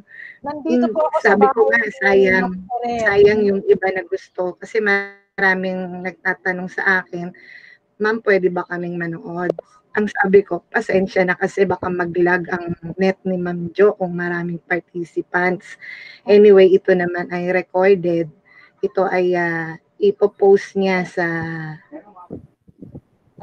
kung saan sasabihin ni Ma'am Akin, kung sa Benigno or sa group ng Pilipino, para man lang ang mga paguruan natin ay makapulot din ng idea kung paano gawin ito. Kasi parang normal lang no? Yun nga lang, ang sabi kanina ni Sir Budoy at binanggit din niya noong nag-online demo teaching si Ma'am Jayan, ang turo natin ay maglalas lamang ng 20 minutes. Pero dito, hindi alam kong alam mo yon. Dito, ipinakita mo lang yung tamang proseso ng pagtuturo. Opo. Ha? Opo. So, ang galing-galing, Ma'am Jo. Very impressive. Okay, maraming salamat sa pagtanggap ng challenge. Maraming salamat sa pag-share ng talents. At sana hindi ito ang huli. Marami pang susunod, Ma'am Jo. Ha? Ika nga complete package ka, maganda. Sabi, di ba? Ako agree naman doon, maganda. Sexy. At magaling kumanta. At higit sa lahat, ang lakas ng guts mo para gawin ito. Dahil bago to no? Katulad ni Ma'am Jayan, yun ang exact word na sinabi ni Sir. Malaki ang guts ng mga teacher na mag-o-online o magsa-simulation dahil ito ang pinakabago. Lahat tayo from nothing, from zero idea. And then, you were the first one na i-apply ito sa online nga. Kaya, congratulations, Ma'am Jo. Maraming salamat sa pagbibigay, sharing mo lagi sa amin, ha? Ay, gabayan ka pa ng Panginoon at basbasan ka pa ng maraming biyaya at katalinuhan. Maraming salamat po. Thank you po. Thank you, mga kasama. Okay. Salamat. Bye po.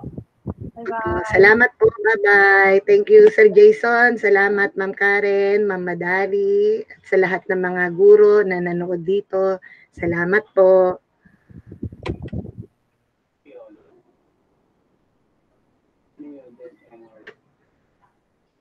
Bye-bye.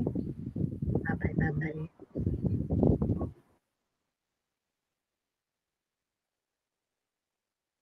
Thank you, Ma'am Karen, Ma'am Jen. Thank you, Sir Jason, for the prayers. Thank you, Ma'am. Makakatulog na po ako.